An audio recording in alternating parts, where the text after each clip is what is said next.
It is always a privilege to share God's word, and it's always a challenge. Maybe it's going to be a challenge to you as I give it, but even more the challenge as I try to go through this passage in Numbers. Because today we're back on the book of Numbers, and we're in chapter 21. Now last week, Martin preached on Psalm 73. When he started preaching on 73, I had a bit of a panic. I expected chapter 20 of Numbers. But a few weeks ago, when the series took a summer break, we were on chapter 19. And this week, I was due to speak on 21. So after last week's service, I asked Martin, what about 20? Why 21 is before 20? That's above my pay grade. But fear not, as Martin's posted on the WhatsApp group, he's speaking on chapter 20 next week. So, and social media is always right, as we know. So, yeah. But it reminded me of many years ago when we used to travel to Romania.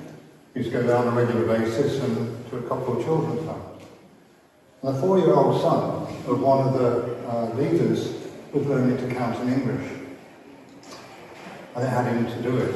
And he would go 1, 2, 3, there's a lot of concentration going on. 4, 5, 6, 8. And he'd look at his dad, what about 7, 9, 10? And I felt very much like that last week. But also, that little boy wanted me to count in Romanian. So I counted to 10. And then they asked him, how did Paul do? And he said, no fatti bini, which basically says, not very good. And it'd be put down by a 4-year-old. But, back to Numbers. When our children were little, and it's probably something that resonates with many of you as parents, when we were setting out on a car journey, we'd only be gone for a few minutes, a mile or two, and there'd be a little voice from the back, are we there yet? And I'm sure anybody who has children will have that memory. And so as we resume in Numbers this morning, maybe it's something that we can ask as well. Are the Israelites? We could ask, are they there yet? Because it's been quite a journey. And we've been hearing since January time how the book of Numbers is an account of the Israelites' journey. The journey from slavery in Egypt to the promised land of Canaan. They were God's chosen people after all. And years before they'd been promised they'd become a great nation. To be an example to all those idol worshipping heathen nations all around them. However, the journey from slavery to the promised land, as we've heard, has been far from smooth, mainly due to their lack of faith and trust in God. So we're in chapter 21, as I say. And a few months ago, back in February, I spoke on the verses known as the benediction or the blessing at the end of Numbers chapter 6. At that point, the Israelites had been at Mount Sinai in the desert for just a few months. God was preparing to lead that great nation by giving them the law and the instruction and the commandments on how to live. Now for me, I look back to February and that seems quite a long time ago now. It's, 6 months? But for the Israelites, by chapter 21, they've been in the desert for the best part of 40 years. You cast your mind back 40 years, well, many of you can't. But we can. It's a long time. And as we've heard previously, there's a major reason for the time that it's taken them from leaving slavery in Egypt to their final push to get into the promised land. We need maybe to recap, to make sense of all this. Back to chapters 13 and 14. The Israelites were ready to enter Canaan. 12 spies were sent to to spy on the land and the people. But 10 of them gave very negative reports. You can never do that. But 2, Joshua and Caleb, said that with God on their side, they could do it whatever the odds, whatever the armies. However, the Israelites thought they knew better. They decided that they wouldn't. They refused to go forward. God decreed due to that rebellion, their disobedience, their lack of faith, that no adult who had left Egypt would enter the promised land, with the exception of Joshua and Caleb. God said that 40 years would pass before their descendants would do. The Israelites had made a bad decision, even worse. Ignoring Moses, they attacked the Amalekites and the Canaanites. They tried to do that in their own strength, and they failed. They were defeated and pushed back to a place called Omar. They then spent around 38 years camped in and around the area of Kadesh Barnea. And so as we reach chapter 21, the 40 years are finally coming to an end. They've nearly passed. And they are left Kadesh for Mount Hor. That's mentioned in chapter 20 next week. The king of Edom has refused them permission to pass through the land of Edom, which means they have to have a circuitous route to reach Canaan. But finally they're on their way again. However, as we read in this chapter, they could still have that up and down roller coaster relationship with Moses and with God. And so I'll read chapter 21, the first 9 verses of Numbers.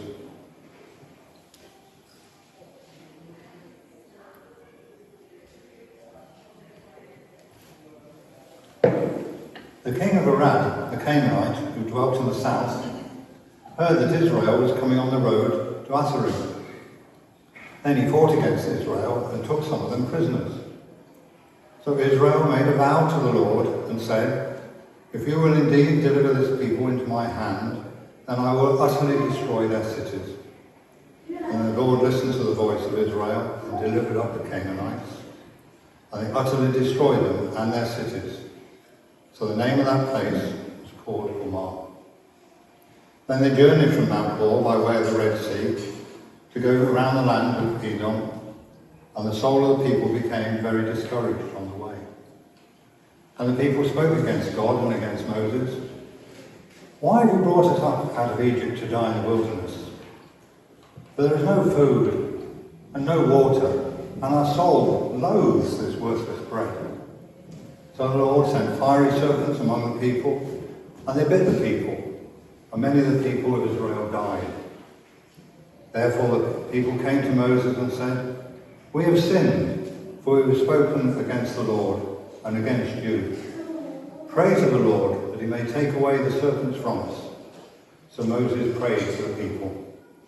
Then the Lord said to Moses, "Make a fiery serpent and set it on a pole, and it shall be that everyone who is bitten, when he looks at it, shall live." So Moses made a bronze serpent and put it on a pole, and so it was.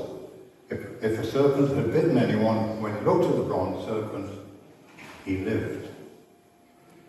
Now there's a lot more in chapter 21, and later we could read how they won more battles against King Sihon and King Og. And so they took over their lands, and they dwelt in their cities. God was with them. They were obeying his commands. They were winning the battles. And so we could ask in this chapter, are they there yet once again? And physically they're now pretty close. They were not far from being on the east bank of the Jordan, just across from Jericho. But there's a fair few chapters to come yet before that happens. In today's reading, what a difference between the first three verses with those portrayed in chapter 14. There, they lacked faith, disobeyed, tried to enter the promised land in their own strength, and they were defeated. However, in chapter 21, They were attacked.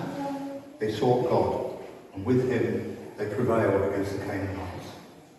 They were victorious at a place called Hamar, as we just read, where they'd been pushed back some 38 years previously.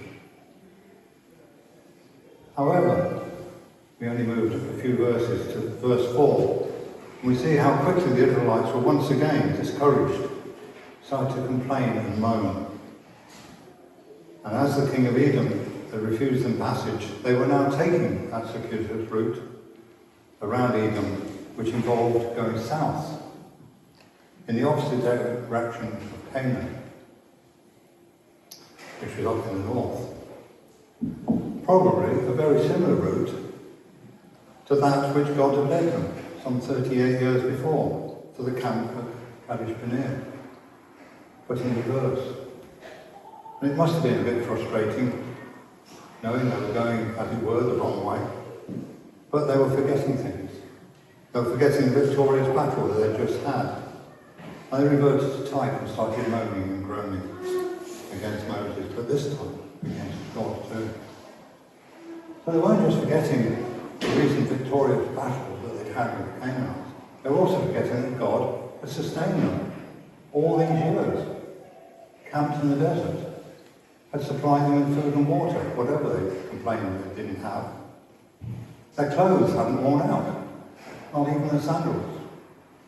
And they'd forgotten, the most important fact maybe, that the reason they were in the desert for 40 years was their own sin and their rebellion against God. They were living rather dangerously considering past experiences. And God did react. He sent that plague of snakes, fiery serpents. Were they fiery because of their looks, or more likely it was because of the pain from their bite? The Israelites were very quick to realise that the error of their ways, and they repented. They asked Moses to intervene and pray for them once more. And God responded to Moses by getting him to build or to make a bronze serpent and put it on the pole with a very simple instruction that anyone looking at the bronze serpent should live. This was an amazing solution. If we compare it back to Dan's message on chapter 19 just a few weeks back, for those that will remember, it was about purification and what had to be done to be purified. And there we heard just how complicated the instructions were for purification, how much effort was required. But now, to be cured of a snake bite and live, all they were required to do was just look at the bronze snake on a pole. So simple. But maybe some would have been stubborn, maybe felt that's silly, and they died due to non-belief. Others maybe didn't hear, weren't told it was a big camp, and they too would have died. And in reality, though, looking at the snake on the pole might have been a real challenge to the Israelites, because they would have known the law.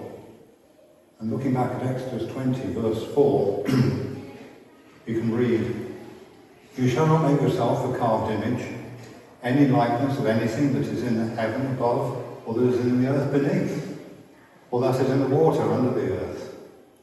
You shall not bow down to them, nor serve them, for I, the Lord your God, am a jealous God." Maybe I was just thinking back to a certain golden calf. But in Numbers, we hear no more about the serpent or the pole. We don't know how long the plague, God's judgment on the people, continued. There's no mention of the snake on the pole until around 500 years later, when, in 715 BC, King Hezekiah became the king of Judah. Now, King Hezekiah was actually one of the few good kings that we read about in the books. And he did what was good in the sight of the Lord, we're told. We can read in 2 Kings, chapter 18, verse 4.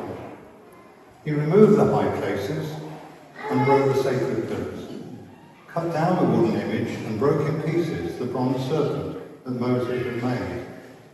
For until those days, the children of Israel burned incense to it and called it a Hushtan. Indeed, the serpent on the pole had in time become an idol to the people, and they worshipped it as forbidden in that reading from 2 Kings. They believed it had some sort of magical power. So King Hezekiah had the bronze serpent and the pole destroyed. But interestingly, the images of a serpent, a snake on the pole, is still around today. Not directly because of the Bible account, but due to Greek mythology. At some point, appears around 800 BC, so 100 years before King Hezekiah destroyed it, cut it down. I believe the Greeks took the idea, they pinched the idea of a snake on the pole as the image of healing. It became known as the rod, I always struggle with this, Asclepius. Asclepius was the son of Apollo, who was the Greek god of medicine and healing. And so there's images around today. The World Health Organization, if you look at their image, in the middle, what's there? A snake on a pole. If we look at paramedic vehicles and ambulances, certainly in England and Wales, I'm not so sure about Scotland. I actually have checked this week, and outside the RRI, an NHS ambulance didn't have it, but a private ambulance parked there at the same time certainly did. And I know in England and Wales it did. So, anyway, that's a little bit of a digression. Amazing how things from the Bible still come out even today. So that's the instruction to look at the serpent on a pole. As I say, as miracles go, this is quite extraordinary. They had a choice. Look at the serpent and live, or refuse and die. And it really is so simple. God could equally have told them to perform some ritual or ceremonial act, maybe to be administered by one of the Levites, one of the priests. But no, God decreed just having faith to look was enough. So long as the person was still alive, they'd be healed of the venom.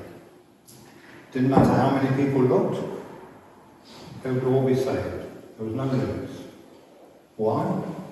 Because the serpent was merely a symbol, and it was God who was the healer. As outlined earlier, the Israelites continued their journey in the rest of the chapter in a much more positive way. And when God once supplied them water on this later journey, they didn't have to complain. And they sang. I mean, this was a new way of Israel. When reading the Old Testament, it's easy to think that the account of the serpents, it may be just interesting, bit of ancient history, but not relevant to us today. However, everything in Scripture is there for a reason. The account of their journey, and especially the serpents, is very, very relevant to us. Because everybody is on a journey through life. On that journey there are choices. A major choice is to acknowledge our Creator, or to reject Him, God of the Bible.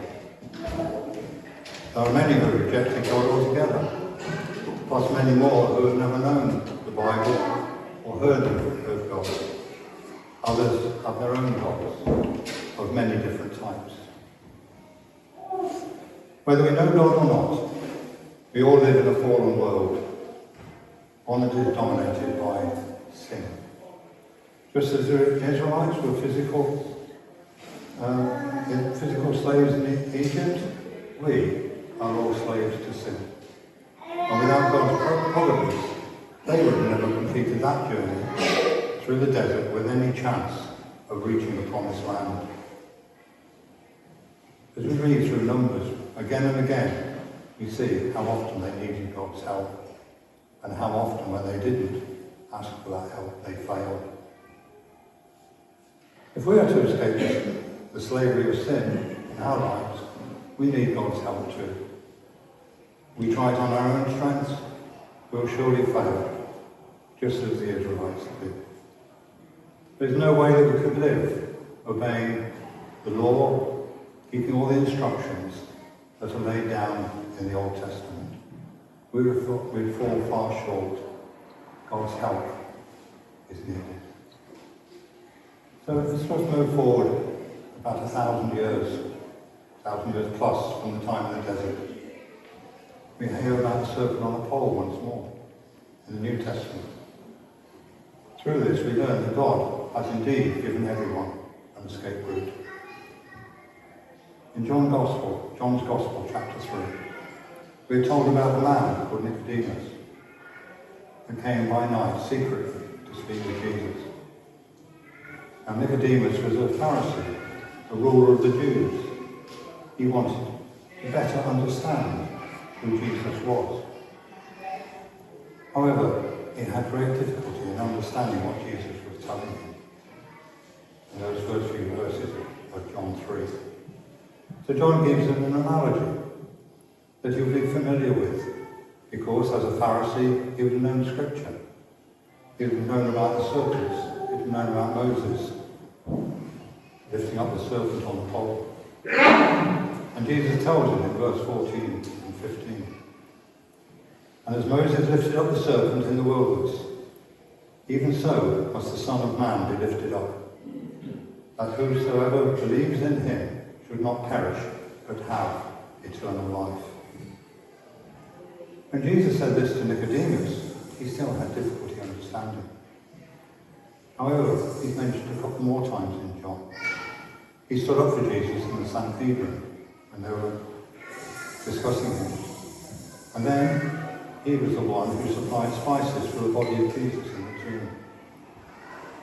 And we can only guess that once Jesus was crucified, lifted up, maybe the penny finally dropped with Nicodemus. But we've got an advantage over Nicodemus. For as we read the Gospels, it's clear that Jesus was speaking about his own crucifixion and being lifted up on the cross. We've heard how simple the requirement was to live after a snake bite. Just believe and look. God provided the bronze serpent then. Now, God is providing an equally simple way to be right with God.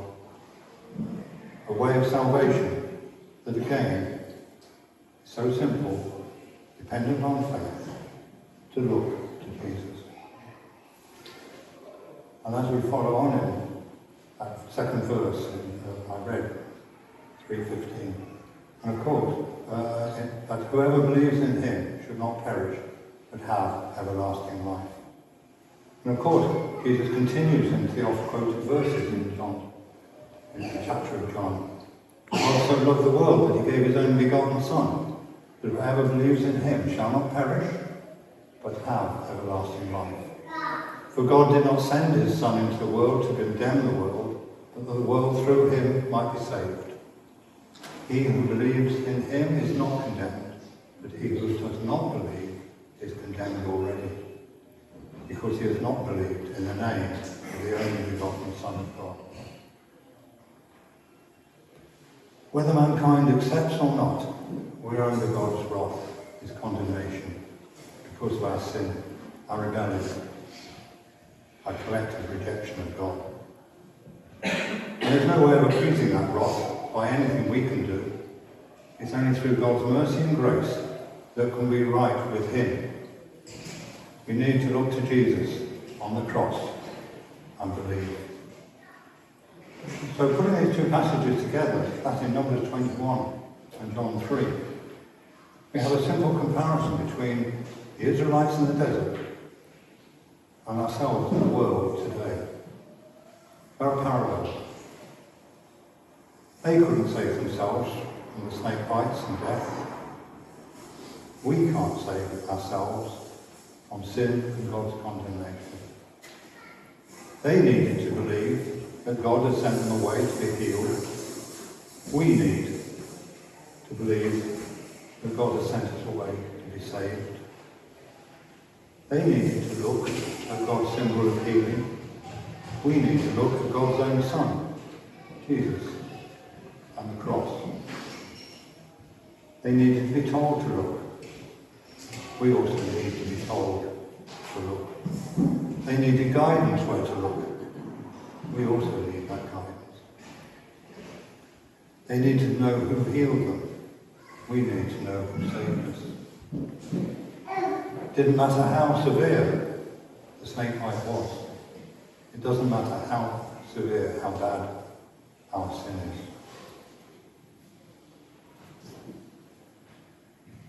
But what about those back in the desert days that were very sick after a snake bite?